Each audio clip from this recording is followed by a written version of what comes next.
Bismillahirrahmanirrahim. Assalamualaikum warahmatullahi wabarakatuh.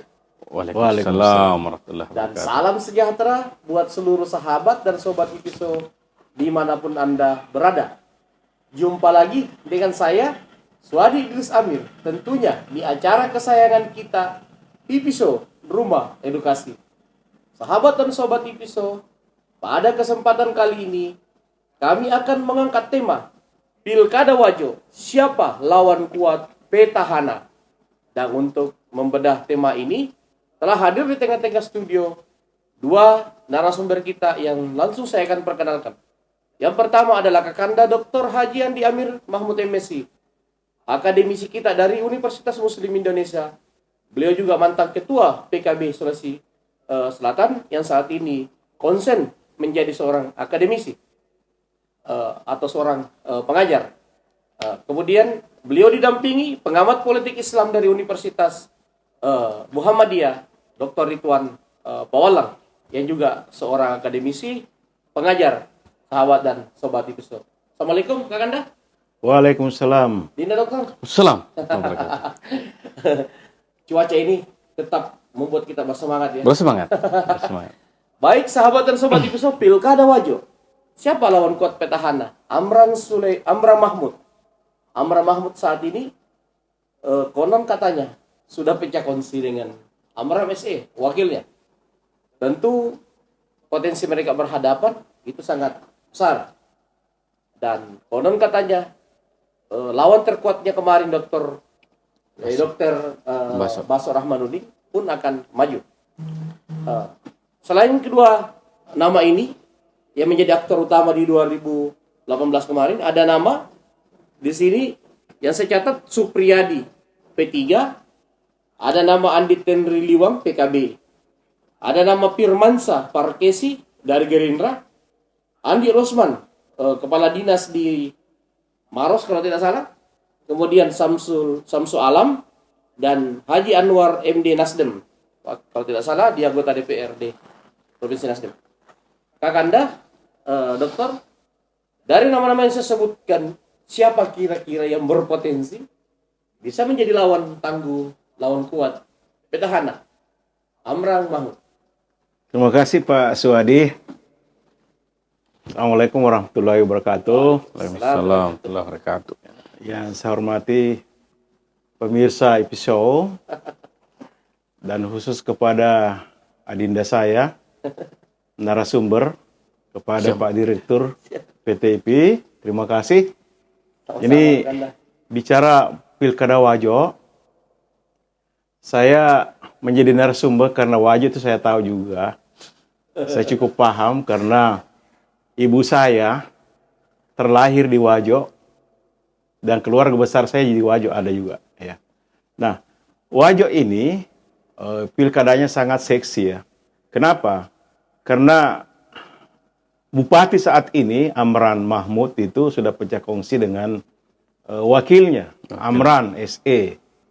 Jadi dengan kata pecah kongsi itu, ya, ibaratnya bisnis, kalau pecah kongsi itu tidak bagus. Tidak bagus. Nah, pertanyaan siapa yang menjadi pesaing utama? Tentu saja ya lawan pecah kongsinya, Amran SE. Nah, itu yang pertama. Yang kedua, Ketua Golkar Wajo, Dr. Baso Rahmanuddin, MKes. Nah ini juga kemarin yang calon tapi kalah, tapi saya pikir ya masih punya potensi karena suaranya juga besar, ya. Kemudian masih muda, anak muda yang cerdas, ya. Jadi peluangnya juga menang ini, besar ini. Jadi karena tadinya ini ada yang kompak lalu ada yang pecah kongsi, otomatis ini lawan yang sebelumnya ini akan menjadi kuat, Pak. Ya. Jadi perolehan suara bupati yang saat ini akan dipecahkan oleh lawan kongsinya, ya, dengan penantangnya Baso Rahmanuddin. Nah, tentu saja bukan itu yang 3 orang, masih ada lagi dari fraksi PKW provinsi namanya Andi Tendriliweng. Ini juga berpotensi karena PKB itu kuat di sana. Ya, PKB itu kalau saya tidak salah pegang pesantren di sana, pegang Asadia di sana, ya, menguasai masanya di sana. Nah, pilkada Wajo itu sebenarnya gampang ditelusuri, ya, karena Wajo itu suhu politiknya tidak terlalu tinggi, tidak kayak di Goa, tidak seperti juga di Bone, ya. Kalau Wajo itu adem-adem, ya. Mereka itu kalau politik itu memang senang juga masyarakatnya bicara politik, tapi kalau suhunya tidak terlalu panas. Beda dengan Bone, dengan Goa. Jadi komprominya di sana itu sangat cair, ya. Karena ya Wajo itu secara geopolitik tidak membuat suhu politik itu tinggi, ya. Tidak. Karena mereka sebenarnya lingkaran kecil, tidak terlalu besar kayak di Bone ini. Ada istilah Bone Selatan, Bone Barat, ada Bone Utara. Kemudian seperti di Goa ada dataran tinggi, ya. Itu yang berbatasan Jenepot itu beda. Kalau Wajo itu tidak terlalu susah dipelajari politiknya, ya. Seperti itu Pak Suwadi, ya. Baik, pembuka dari Kakanda Dr. Haji Andi Amir Mahmud memulai diskusi kita, sahabat dan sobat episode. Saya ke pengamat politik Islam kita, Dr. Ridwan Mawalan. Seperti yang saya gambarkan tadi,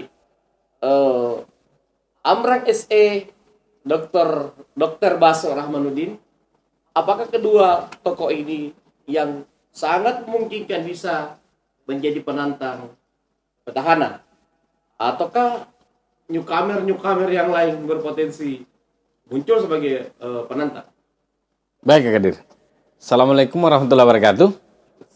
Sahabat dan sobat episode dimanapun berada, khususnya kepada masyarakat Kabupaten Wajo, baik yang ada di Kota Makassar maupun yang ada di Kabupaten Wajo itu sendiri. Wajo ini dikenal dengan istilah Merdeka tu Wajo. Kakak Dr. Haji Andi Amir Mahmud, MSc yang saya hormati, senior kita. Kak Kadir, terima kasih atas undangannya. Sama-sama. Kalau berbicara tentang Wajo itu di mana dan bagaimana relasinya, Kakak Pua sudah memperkenalkan diri bahwa irisan. Kalau kakek saya itu ada irisannya dengan Wajo. Kakek saya seorang TNI dan berjuang pra kemerdekaan, itu asalnya di sana juga. Oh, dari Wajo? Ya, dari Wajo juga. Saya juga hari ini itu dekat dengan Wajo, beririsan di Bone Utara. Katanya sih dekat dengan Kakak Pua, satu dapil juga. Baik, membincang tentang Wajo ini atau Pak Bupati ini adalah mantan Ketua Pemuda Muhammadiyah Kabupaten Wajo, mantan Ketua PDIPM kader Muhammadiyah, sama-sama dengan saya. Tanpa bermaksud untuk kemudian tidak netral, tetapi saya akan bedah dulu sosok Amran ini, seorang pemain yang memang saya katakan bahwa beliau ini wajib banget, ya. Kalau dikatakan Wajo itu bilang apa yang dikatakan Kakak Puan tadi, Kakak Dr. Haji Amir Mahmud katakan Wajo ini tidak terlalu panas, ya betul lah. Karena saya lihat adem kali ini, ya. Pak Dr. Haji Amran Mahmud ini adem sekali. Apakah itu kesehariannya maupun dalam konteks politik, mungkin birokrasi juga hari ini memimpin Wajo, itu adem. Jadi kalau misalnya hari ini betul-betul berpisah atau orang-orang di sekitarnya saja yang berharap ini berpisah, itu kita tidak tahu. Tapi kalau betul berpisah, saya tidak bisa membayangkan orang adem itu berpisah, Pak. Kan begitu. Saya juga melihat bahwa Pak Haji Amran SE juga ini orang adem, Pak. Si kumis ini kan, tinggi-tinggi gitu.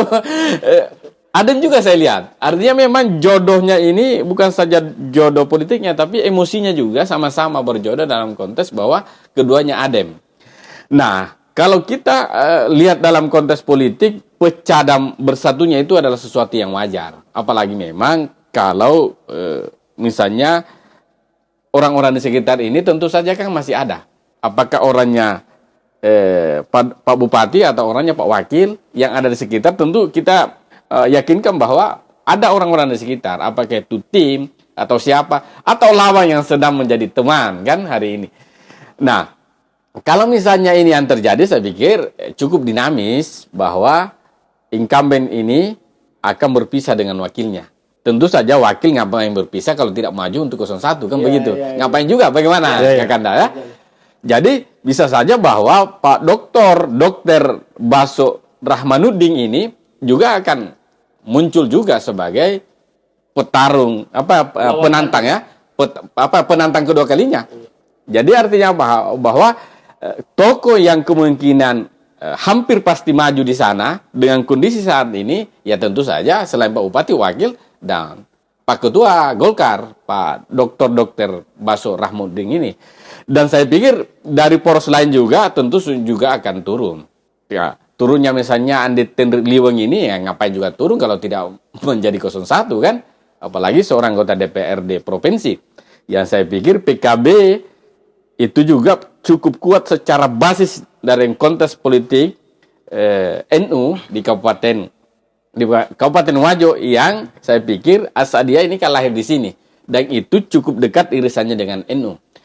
Nah, tokoh-tokoh ataupun newcomer yang akan muncul, saya pikir ya selain misalnya Andi Tendri, ya ada juga Pak Supriyadi ya, atau mungkin juga ada Pak Harmansa juga akan muncul. Tetapi kemungkinan yang ada ini sejauh ini saya pikir yang kita sampaikan tadi bahwa Dokter Baso Rahmanuddin ini masih mempertahankan posisinya sebagai ketua Golkar di sana, yang memang sejarahnya Golkar ini juga adalah basis Partai Golkar. Nah, oleh sebab itu, ini yang akan muncul, saya pikir, sementara duka Kadir. Baik, membuka dari pengamat politik Islam kita, Dr. Ridwan Baulang, memulai diskusi kita, sahabat dan sobat. Saya kembangkan ke Kakanda, Dr. Haji Amir Mahmud lagi. Kakanda, Dr. Baso kemarin kalah itu karena keterlibatan sebuah gerbong besar. Dan bisa juga karena kesalahan memilih wakil. Yeah. Itu juga bisa menjadi faktor. Kalau misalnya kita asumsikan Dr. Baso akan kembali menjadi penantang kuat dari Amran Mahmud. Kalau dilihat dari nama-nama yang beredar seperti Arman Sawah, Bapilu Gerindra Sulsel Supriyadi, Ketua P3, Andi Tendri Liwan, kemudian Andi Firmansyah Parkesi, Andi Rosman. Ini Andi Rosman ini tokoh Belawa kalau tidak salah. Kepala dinas di Maros ya. Samsul Alam Samsul Alam dan Andi Anwar MD Nasdem. Atau nama-nama di luar ini, yang mana kira-kira yang paling tepat dan cocok digandeng Dr. Baso untuk bisa mengimbangi petahana dari segi geopolitik dan lain-lain. Oke, terima kasih Pak Suwadi. Jadi tadi itu dikatakan bahwa Pilkada Wajo itu adem-adem ya. Saya malah berpikir untuk memanaskan ini perpolitikan di Wajo, sepertinya saya harus masuk juga. Wah. Masuk juga. Saya mencoba masuk juga. Ya. Karena semua yang ada di situ adalah teman saya. Termasuk Pak Amran Mahmud ya sekarang jadi bupati. Kemudian Dr. Baso ini sahabat saya juga. Ya. Jadi kita bersaing dengan teman karena tidak ada pemicunya untuk panas. Ya, betul. Jadi saya mulai berpikir lebih bagus juga karena yang sebutkan anda tadi itu gerbong besar, kemungkinan saya ada dalam gerbong besar itu. Cocok. Ya. Kalau disebutkan gerbong besar, saya ada di dalamnya gerbong besar itu. Betul. Saya ada di dalamnya gerbong besar itu. Terserah nanti hasil surveinya. Ya, betul. Karena tidak panas, Pak. Politik itu tidak panas, kurang asik. Betul. Nah, kita ini biasa berada di suhu panas. Tiba-tiba adem, rasa-rasanya tidak ada penantang. Betul. Nah, saya malah berpikir lebih bagus saya masuk juga sebagai penantang. Ya. Saya kurang apa, Pak? Sampai Bapak tidak sebut nama saya. Sebenarnya bukan saya tidak mau menyebut nama beliau. Terakhir saya. Wow. Dan undangannya juga kemari itu adalah bagian sebetulnya. Jadi kalau Pak Amran ini karena ada dukungan Muhammadiyah, saya juga dukungan NU, Pak. Ya. Amran dari PAN, saya mantan ketua PKB Sulawesi Selatan. Ya, ya. Jadi dari sisi pendekatan ormasnya, pendekatan politiknya, saya bisa masuk dua-duanya. Siap. Amran malah bukan akademisi, saya pengusaha juga, saya juga akademisi. Kurang apa? Iya, betul. Komplit ya. Iya, ya artinya ya bikin asik ini pilkada ini, Pak. Betul. Kalau tidak panas kurang asik. Jadi Betul. Wajo itu harus dipanasi. Kalau saya masuk mencoba sosialisasi, saya yakin di sana kan 14 kecamatan, Pak. Ya. Saya punya basis itu ada 5 kecamatan. Ya, ada 5 kecamatan, 6 kecamatan yang beririsan dengan pantai, laut, itu saya punya basis di situ. Wah, siap. Saya tidak perlu sebut kecamatan apa. Karena saya terbukti waktu saya caleg kemarin, saya tidak buang biaya di sana. Tapi lumayan suara saya, hampir 10.000, saya tidak buang uang di sana, Pak. Itu semua keluarga. Jadi, ibu saya lahir di Wajo, saudara ibu semua, paman, keluarga besar dari ibu ada di Wajo semua. Nah, ini menyebar di seluruh kecamatan. Jadi kalau di Wajo, saya hafal mati, Pak. Saya hafal mati geopolitiknya kalau di Wajo. Siapa tokohnya? Ya, tokoh kelurahan, tokoh kecamatan, saya hafal tokohnya di sana. Ya. Jadi Wajo itu di luar kepala, Pak. Kalau mau dibahas Siap. pada Wajo. Namun Siap. demikian, ada beberapa juga sebenarnya yang berpotensi jadi bupati di sana. Ini Ketua Gerindra Sulsel, Andi Irwan Darmawan Aras, itu berpotensi jadi bupati itu. Tapi sampai hari ini beliau mencita-citakan menjadi gubernur, ya. Tapi kalau saya karena beliau masih muda, saya sarankan masuk dulu jadi bupati di Wajo. Nanti kalau sudah jadi bupati mau jadi gubernur, oke. Ya. Ya. Itu potensi itu, Pak. Dan anaknya cerdas dan itu bisa menjadi penantang Pak Amran ini ya. Nah, kalau masuk beliau ya asik itu, Pak. Jadi ada 2 orang kader Gerindra itu yang bagus ya. Dua-duanya orang muda. Harmansai juga bisa. Tapi kalau sampai hari ini tidak masuk ya, lebih bagus saya duluan masuk ke sana, memanaskan suhu politik di sana. Betul. Ada orang Wajo itu karakternya, Pak, dipanasi baru panas. beda di Bone. Kalau di Bone itu tanpa dipanasi, memang karakternya panas dan keras. Kalau di Bone, di Wajo itu adem. Nanti ada yang pancing panas, baru panas. Seperti itu, Pak. Ibaratnya lomba ini ya harus dipanasi mesinnya dulu, baru start. Ya, karena ini race-nya ini luar biasa. Wajo itu sempit sebenarnya, Pak. Jadi peta politik Wajo itu gampang sekali kita cerna.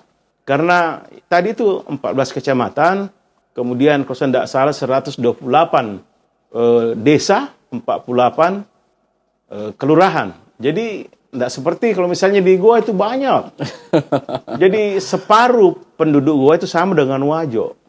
Separuh Bone itu sama dengan Wajo. Bone itu 170-an desa. Lebih 200 kalau 273. Kalau Bone. 273 kalau di Bone jumlah desanya dengan kelurahan. Kecamatannya itu kalau tidak salah 27 ya. 27. Ya. Seperti itu Pak Suwadi. Baik sahabat dan sobat TV. Tadi karena beliau sudah menyinggung sejak dari awal, saya sebenarnya baru mau menyampaikan ini. Saya amati betul kemarin kemenangan Amran Mahmud Amran SD karena detik-detik terakhir dia menggabungkan kekuatan politiknya bersama Prof Andalan. Di belakang Prof Andalan ini ya ada gerbong Amran Sulaiman, tokoh yang lagi naik daun dengan kekuatan finansialnya yang sangat kuat. Nah, kalau misalnya kemarin ada keterlibatan gerbong, ya potensi keterlibatan gerbong lagi itu sangat besar di Pilkada 2024 karena bersamaan dengan Pilgub. Ya.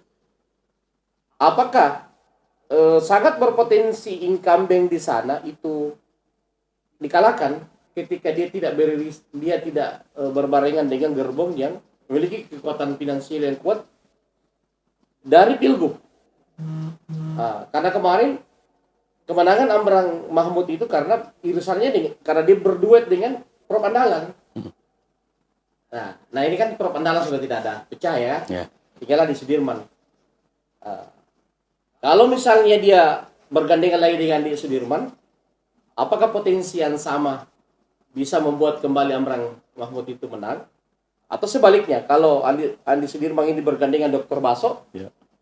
apakah Dr. Baso berpotensi memenangkan karena Prof Andalan kemarin yang menjadi penentu kemenangan Amran Mahmud? Iya, baik Kak Kadir. Tentu saja incumbent kan ada rumus-rumusnya, Pak. Ada rumus memenangkannya dan ada rumus untuk mengalahkannya, kan gitu. Kalau incumbent kan, tentu saja bahwa dalam sebuah politik itu kolaborasi, ya, beririsan dan saling menguatkan. Saya pikir itu akan lebih dekat dengan sebuah kemenangan. Nah, sekarang pertanyaannya kepada siapa akan beririsan dan punya simbiosis terhadap itu untuk saling melengkapi, saling menguatkan, apakah dia konteksnya lokal ataupun konteksnya satu step di atas, misalnya Cagup. Nah, tentu saja sangat besar pengaruhnya Kak Kadir terhadap irisan-irisan itu ataupun kolaborasi itu. Karena tentu saja akan berpengaruh terhadap konsolidasi pemilih, kan? Karena memilih misalnya seseorang memilih calon gubernur, itu otomatis akan memilih misalnya bupatinya. Khusus Wahyu Dinda Dokter, sudah ada fakta bahwa Amran Mahmud itu menang karena kolaborasi dengan Prof Andalan. Nah, itulah. Jadi sebetulnya Jadi, artinya sudah pasti di Wahyu dipengaruhi oleh kolaborasi. Nah, sekarang yang perlu dibedah adalah kolaborasi antara Andi Sudirman dengan Dr. Baso. Apakah Andi Sudirman juga masih menjadi jurus ampuh untuk bisa menangkan Dr. Baso? Walaupun sebaliknya, kolaborasi antara dia dengan dengan Amran itu apakah masih menjadi jurus ampuh? ya, maksud saya begini, seseorang yang pernah menang dan diberikan kebaikan, kemenangan terhadap irisan itu, ngapain ditinggalkan, kan begitu? Harusnya dilanjutkan hal-hal seperti itu. Daripada diambil figur lain, apalagi lawan, saya pikir itu membahayakan. Ya kan? Dengan harapan bahwa sesungguhnya irisan itu ataupun bakal cagup yang akan datang ini adalah misalnya di Sudirman masih seperti yang kemarin kekuatannya misalnya. Apalagi kemarin maju sebagai calon wakil, tentu saja sudah menang. Apalagi kalau misalnya maju dengan sebagai calon gubernur, saya pikir itu akan lebih, ya. Nah, oleh sebab itu saya pikir sejauh ini tentu saja kita mengharapkan bahwa Pak Bupati, Pak Dr. Amran Mahmud ini ya sebaiknya membangun komunikasian dulu yang pernah terjadi dalam rangka saling berkolaborasi. Hari ini tentu saja Pak Gubernur Andi Sudirman ini nanti juga berharap ada kolaborasi di kabupaten. Tentu saja kan ada simbiosis, Pak. Ada simbiosis. Sekecil apapun dukungan kemarin di sana, begitu pula Pak Amran sebagai calon kemarin itu maju dan seberapa besar pun apa yang diberikan kolaborasi itu, tentu saja ini sangat berdampak bahwa biar sedikit yang penting menang, kan begitu. Ngapain juga banyak-banyak lalu kemudian tidak menang. Nah, tentu saja bahwa Pak Dr. Baso juga punya peluang untuk kemudian berkomunikasi. Dan juga saya pikir kalau hanya disebutkan tadi hanya dua yang bisa berkolaborasi, tentu saja dari figur-figur lain tentu akan melakukan komunikasi dengan seperti itu. Tentu saja bahwa komunikasi itu adalah sejauh mana bisa saling menguntungkan, kan? Tentu saja orang ini akan datang memperlihatkan bagaimana berkolaborasi, tentu saja ada dia confidence karena ada modal, kan? Ada kekuatan. Begitu pula saya pikir orang yang dimintai bantuan dan seterusnya tentu akan melihat sejauh mana kemenangannya dan seberapa signifikan bantuan sehingga kami juga mendapatkan nilai kemenangan terhadap dapil ataupun pilkada di daerah itu. Nah, tentu saja bahwa nama yang disebutkan tadi tentu termasuk saya ingin katakan bahwa Pak Haji Amran SE juga tidak menutup kemungkinan untuk berkomunikasi. Bahwa ini memang saya dengar ada relasi bisnis di masa lalu antara Haji Amran SE dengan keluarganya Pak Gubernur, kan. Nah, oleh sebab itu tanpa bermaksud apa, saya pikir ketiga tokoh ini kemungkinan besar akan melakukan komunikasi untuk saling berkolaborasi di Pilgub tahun 2024 dengan gubernur ya. Iya, dengan gubernur dan gerbongnya. Saya yakin itu. Ada tambahan. Ya, tentu kan ketika misalnya ingin mengambil atau masuk di suatu gerbong, ya syarat utamanya kan mungkin ada dua. Pertama adalah menggandeng orangnya. Ya, ya. Nah, gitu. Kita semua tahu gerbong gubernur ini ada Kapuang. Jadi ya, ketuk palunya itu. Pak Dr. Amran Mahmud, Oke. Pak Dr. Baso Ahmaduddin, Pak Amran FC kalau mau masuk ke gerbong gubernur, gerbong Pak Amran ya ada Pak Dr. Haji Andi Amir Mahmud. Oh betul, betul, betul itu. Saya meyakini seperti itu. Selain menyodorkan tentang aspek lain, tentu saja orangnya, kan? Apalagi memang yang hari ini memang disebut-sebut berpisah ya. Akan lebih mantap kalau misalnya orangnya juga Pak Gubernur atau Pak Andi Amran Sulaiman mendorong beliau misalnya hari ini yang mau pulang kampung mengembangkan dan memperjuangkan kampungnya, misalnya Pak Dr. Haji Andi Amir Mahmud MSI yang hari ini akademisi, dan disebut-sebut juga bahwa beliau ini punya komunikasi yang bagus dengan keluarga Pak Andi Amran Sulaiman. Saya kira sangat tepat jika itu dilakukan. Jika hadir.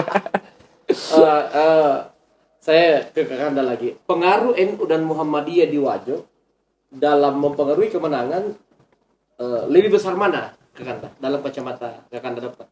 Jadi di Wajo itu ya, basis NU itu ada di pesantren. Pesantren Asadiyah. Betul. Itu sudah ratusan tahun itu. Pesantren Asadiyah banyak NU di situ, Ahlussunnah wal Jamaah. Nah, di sini kenapa PKB Wajo itu kuat? Karena di situ ada basis NU yang kuat dan basis NU itu ada di pesantren Asadiyah. Nah, kalau di Kabupaten Wajo itu komunitas NU dan Muhammadiyah itu nyaris sama, Pak. Ya. Ya, misalnya di Kecamatan Pamana itu kuat Muhammadiyah, ya. Kemudian di Belawa itu kuat NU. Kemudian di Sajoanging kuat Muhammadiyah. Jadi saya tahu ini petanya di Wajo ini NU Muhammadiyah. Siap. Ya, karena saya kalau ke Wajo itu memperanikan dua komunitas itu NU dengan Muhammadiyah. Itu seimbang, Pak. Jadi kalau misalnya calon bupatinya katakanlah misalnya Amran mau maju dengan keterwakilan PAN dengan Muhammadiyah, ya jangan ambil lagi dari luar, harus NU ambil. Kalau tidak seperti itu dia kalah, Pak. Ya. Begitu ya Dr. Baso kalau mau maju, dia kan dari Golkar, tapi sesungguhnya dia dari Ahlussunnah wal Jamaah. Jangan ambil dari yang lain, ambil dari NU lagi. Jadi ini kan petanya mudah sekali ini ya. Ormas itu kan punya kekuatan masing-masing di berkecamatan ini. Ya. Dan itu di Wajo ada beberapa pesantren itu berbasis NU. Dan itu kita tahu bahwa ini 14 kecamatan ini dibagi dua ini. NU Muhammadiyah sama. Sudah membagi diri ya. Ya, sama. Kekuatan PAN dengan PKB sama. Ya. Golkar dia agak di atas sedikit karena sekarang Golkar yang ada fraksinya jelas di sana ya. Tapi di sana juga Gerindra kuat, Pak. Ya. Jadi saya bilang tadi kalau memilih putra daerah Wajo sebenarnya banyak. Cuma masih malu-malu muncul. masih malu-malu. Dia pikir ini resnya masih panjang, Pak. Ya. Jadi mungkin ya tahun berapa itu, Pak? 2024. 2024 itu kita lihat 2023 baru panas itu Wajo. Ya. Jadi kalau kita mengawali panasnya, enggak apa-apa. Kita panaskan mulai dari sekarang. Ya. Nah, karena di Wajo itu kalau enggak dipanasin, enggak panas, Pak. Karena dia pikir kalau panas butuh biaya. Ya. Ya. Jadi kalau orang Wajo itu saya tahu selalu berhitung soal biaya. Baik di usaha perdagangan, bisnis maupun di politik itu selalu berasumsi biaya. Nah, kalau mau menang, bagaimana sedikit mungkin biaya. Seperti itu di Wajo, Pak. Ya. Jadi kalau misalnya Amran mau maju, karena tadi dikatakan pecah kongsi, ya jangan ambil yang lain, ambil dari NU. Ya. Atau dari Asadiyah, tokoh-tokoh Asadiyah.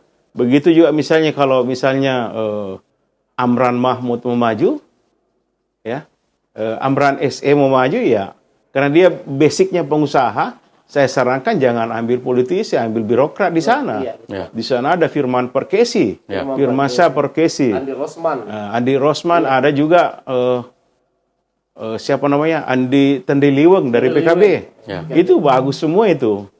Tapi kalau tidak ada yang malu-malu, semuanya malu-malu tampil dari sekarang ya enggak apa-apa, kita panasi mesinnya. Betul, Iya. betul. Tadi sudah disebutkan gerbong besarnya, saya memang ada di situ, enggak bisa dipungkiri. Ya, betul. Dan saya yakin bahwa Pilkada Wajo itu ya terus terang saja ada 2 orang yang mau maju di Pilkada Wajo. Itu sudah komunikasi dengan saya, tapi saya bilang nantilah, ya. Jadi cocok mana? Dr. Baso, Andi Amir Mahmud, atau Amrang Mahmud. Rata-rata ada Mahmudnya nih, Amir Mahmud. Cucu mana?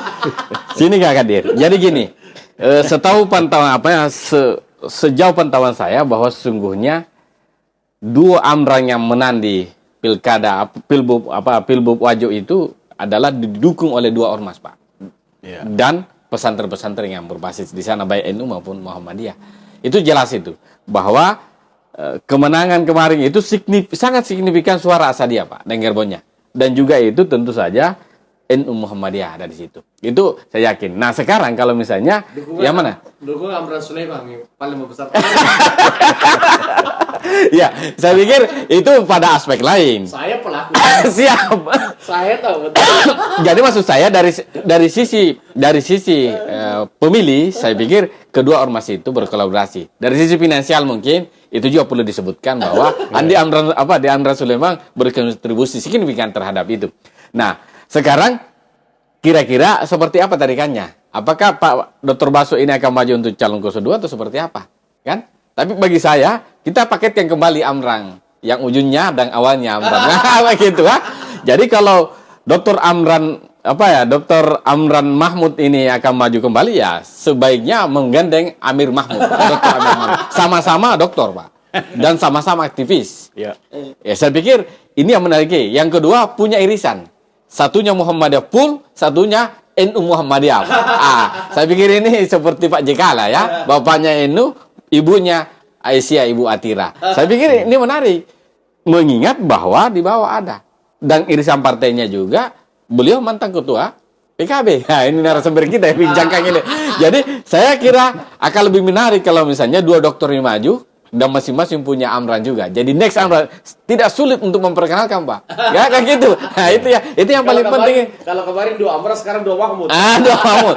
Dan saya pikir kalau misalnya beririsan kembali tidak sulit kita mengkomunikasikan kepada gubernur, ya, kepada calon gubernur tahun 2024 yang di dalamnya juga masih ada Andi Amran Sulaiman, kan begitu. Gitu kan, Den? Jadi begini, Gabang. Karena saya konsultan Prof Andalan kemarin, saya juga konsultan Dr. Baso kemarin. Jadi Dr. Baso itu unggul survei. Ya. Tapi karena diajak berkolaborasi oleh Prof Andalan. Ini live ya? Ini live ya? Ini live. Kalau tidak salah, 2-3 kali beliau dihubungi. Mulai dari Pak Nurdin Abdullah sampai Pak Andi Sudirman Sulaiman. Tapi karena beliau setia kepada Pak Nurdin Halid sebagai yang membantu dia mengendarai Golkar kemarin, akhirnya Prof Andala ini menyatukan kekuatan dengan dua Amran. Dan setelah penyatuan itu, Dr. Baso lari pergi tidur tiarap. Kan pasti kalah saya. Seperti itu. Itu yang terjadi di Wajo kemarin. Ya. Dia bilang, Pak Swadi, tidak bisa kan dicegah itu penyatuan? Tidak bisa karena Bapak menolak. Karena Bapak menolak berkolaborasi dengan Prof Andala, ya siap-siaplah Bapak kalah. Karena kalau saya dikasih pilihan yang mana lebih menguntungkan, menang pilgub atau menang pilkada, tentu menang pilgub lebih bergengsi. Tapi harapannya sih menang dua-dua.